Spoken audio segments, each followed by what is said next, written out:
नमस्कार विद्यार्थी मित्रांनो, सावित्रीबाई फुले पुणे युनिव्हर्सिटी अंतर्गत अकॅडमिक इयर 2024-25 साठी ऑनलाईन एंट्रन्स एक्झामिनेशन म्हणजेच OEE याचे टाइम टेबल जे आहे तर ते वेबसाईटवर आलेले आहेत। म्हणजेच विद्यार्थी मित्रांनो, जर तुम्हाला सावित्रीबाई फुले पुणे युनिव्हर्सिटीमध्ये जर ॲडमिशन घ्यायचं असेल तर त्यासाठी आता ऑनलाईन एंट्रन्स एक्झामिनेशनचे जे फॉर्म आहे तर ते फॉर्म सुटलेले आहेत।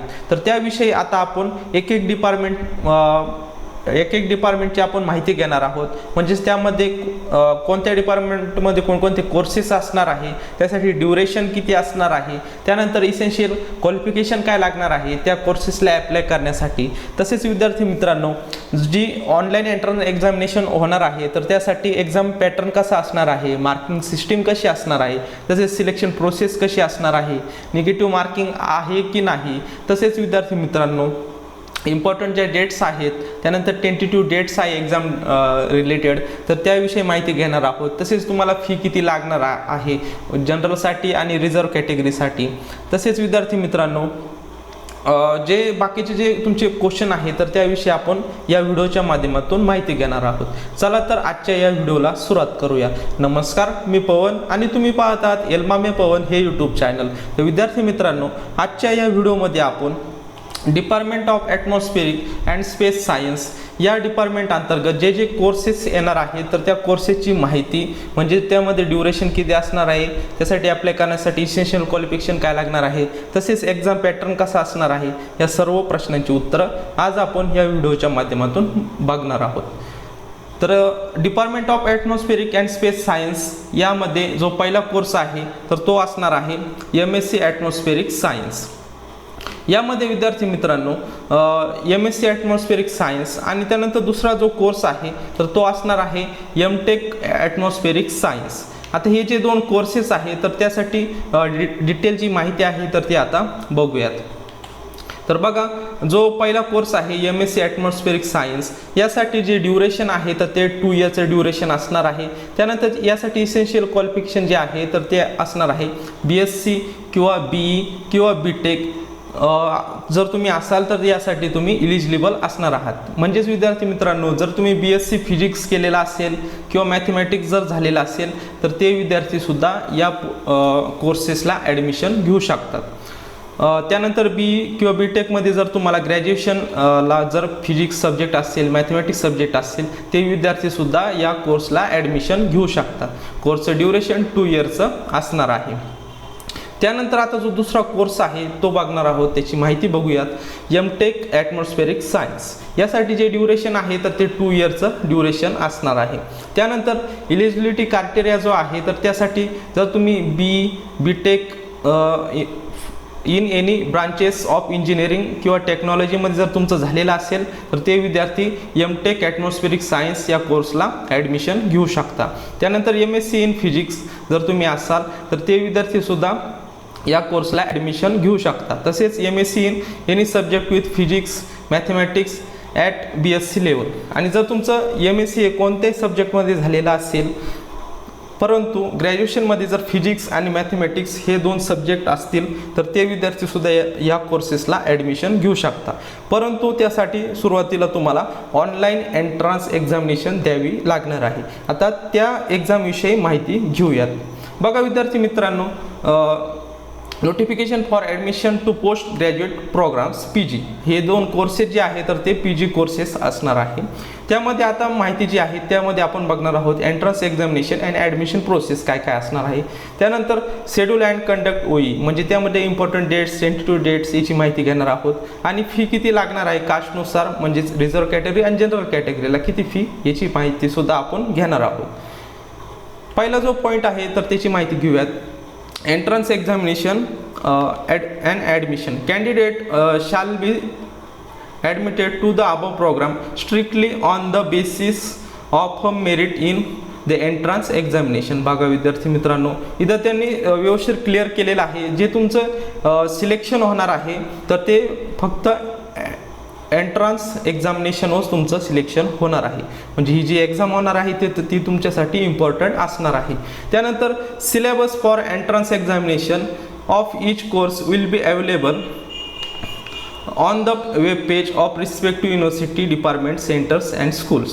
बघा विद्यार्थी मित्रांनो, आता जे तुमचं सिलेबस जो असणार आहे तर तो तुमच्या डिपार्टमेंटला जाऊन चेक करायचा आहे. म्हणजे वेबसाईटवर जायचं आहे, त्यानंतर तुमचं जे डिपार्टमेंट आहे रिस्पेक्टिव्ह डिपार्टमेंटवर जाऊन तुम्हाला तिथे चेक करायचं आहे.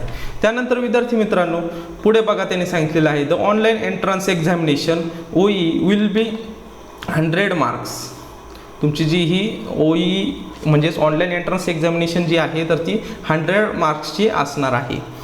त्यानंतर विथ मल्टिपल चॉईस क्वेश्चन म्हणजेच तुमचा MCQ टाईप पेपर असणार आहे. In case of some programmes the exams may include few descriptive type question.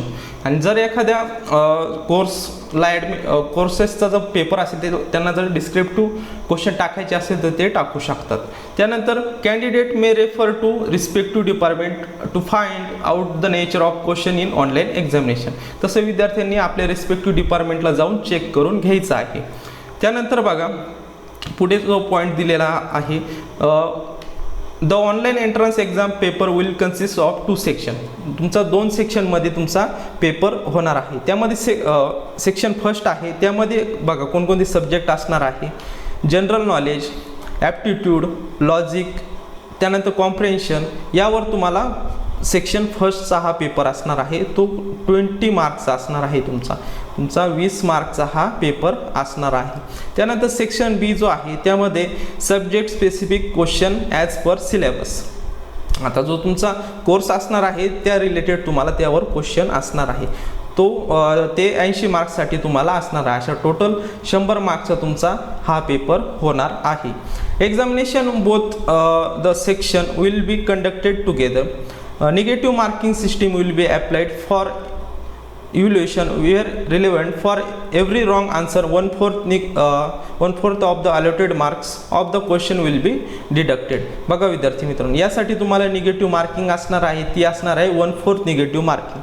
जर तुमचा क्वेश्चन चुकला तर त्यातून जे बरोबर आन्सर आलेले आहे त्यातून 1/4 निगेटिव्ह मार्किंग होणार आहे. त्यानंतर आता पुढे बघणार आहोत विद्यार्थी मित्रांनो schedule of conduct of OE. बघा विद्यार्थी मित्रांनो, हे जे इम्पॉर्टंट डेट्स आहेत तर त्या महत्त्वाच्या आहेत. इथे तुम्ही लक्ष द्या. Common commencement of the filling online application 20/4/2024ला ॲप्लिकेशनसाठी सुरुवात झालेली आहे. म्हणजेच आता सुरुवात झालेलीच आहे ॲप्लिकेशनसाठी. त्यानंतर last date of filling the online application जी लास्ट डेट आहे तर ती 10/5/2024 ही लास्ट डेट असणार आहे. त्यानंतर tentative schedule of online entrance examination undergraduate programme. जर तुम्ही UGला म्हणजेच अंडर ग्रॅज्युएट प्रोग्रामला जर एक्झाम देत असाल तर तुमची जी एक्झाम आहे तर ती टेंटेटिव्ह डेट त्यांनी दिलेली आहे 13/6/2024ला तुमची एक्झाम होऊ शकते. त्यानंतर पोस्ट ग्रॅज्युएशन प्रोग्रामला जर तुम्ही ऑनलाईन एंट्रन्स एक्झामिनेशन देत असाल तर 14/6/2024 किंवा 14/6/2024 ते 16/6/2024 या दरम्यान तुमची एक्झाम होऊ शकते. त्यानंतर ड्युरेशन ऑफ ऑनलाईन एक्झामिनेशन जे आहे तर ते 2 आवर्सचं तुम्हाला ड्युरेशन असणार आहे. बघा 2 तासाचा तुमचा पेपर असणार आहे. त्यानंतर publication of the marks on the university website will be notified SSPU website. The candidate schedule is subject to minor changes such changes if any will be notified on the SSPU website. म्हणजे काही याचे changes जर झाले असतात तसं तुम्हाला notify वेबसाईटवर केलेलं जाईल. तसेच विद्यार्थी मित्रांनो, आता जो हा ऑनलाईन फॉर्म आहे OEEचा तर तो कशा प्रकारे फिल करायचा त्यावर आपण व्हिडिओ घेणार आहोत. जर तुम्ही आपले चॅनल नवीन असाल तर चॅनल सबस्क्राईब करून ठेवा म्हणजे त्याची नोटिफिकेशन तुम्हाला भेटून जाईल. तर बघा विद्यार्थी मित्रांनो, पुढील जो आपला पॉईंट आहे तो आहे आता प्रोसेसिंग फी किती लागणार आहे. जर तुम्ही जनरल कॅटेगरीमध्ये असाल तर तुम्हाला 600 रुपये फी लागणार आहे आणि जर तुम्ही रिझर्व्ह कॅटेगरीमध्ये असाल तर तुम्हाला 400 रुपये फी लागणार आहे. बघा जनरलसाठी 600 आणि रिझर्व्हसाठी 400 रुपये फी लागणार आहे. Candidate applying OE multiple programs are required a pay fee separately for each courses. बघा विद्यार्थी मित्रांनो, आता काही विद्यार्थी मल्टिपल कोर्सेसला ॲप्लाय करत असतात तर त्यासाठी तुम्हाला सेपरेट फी भरावी लागणार आहे. जर विद्यार्थ्यांनी 3 कोर्सेसला ऑनलाईन एंट्रन्स एक्झामला ॲप्लाय केलं तर त्यासाठी तिन्हींसाठी वेगवेगळी फी भरावी लागणार आहे आणि एखाद्याने एकच ॲप्लाय केलेला असेल त्यासाठी एकच फी भरावी लागणार आहे. तर विद्यार्थी मित्रांनो, आता पुढे बघूयात. Payment should be made online using debit card, credit card, net बँकिंगने तुम्ही ऑनलाईन पद्धतीने भरू शकता. तर अशा प्रकारे आज आपण department of atmospheric and space research मार्फत जे 2 कोर्सेस होते तर त्याविषयी माहिती बघितलेली आहे. तसेच त्यासाठी ॲडमिशनसाठी एंट्रन्स एक्झाम जे आहे तर त्याविषयी सुद्धा आपण माहिती बघितलेली आहे. आता फक्त आपलं एक काम राहिलेलं आहे, ते आहे ऑनलाईन पद्धतीने फॉर्म कसा भरायचा. त्यावर आपण लवकरच व्हिडिओ घेऊन येणार आहोत. तर विद्यार्थी मित्रांनो, जे नवीन असतील ते चॅनल सबस्क्राईब करून ठेवा, म्हणजेच तुम्हाला अपडेट्स भेटत जातील. भेटूयात नवीन अशा काही व्हिडिओमध्ये. तोपर्यंत धन्यवाद.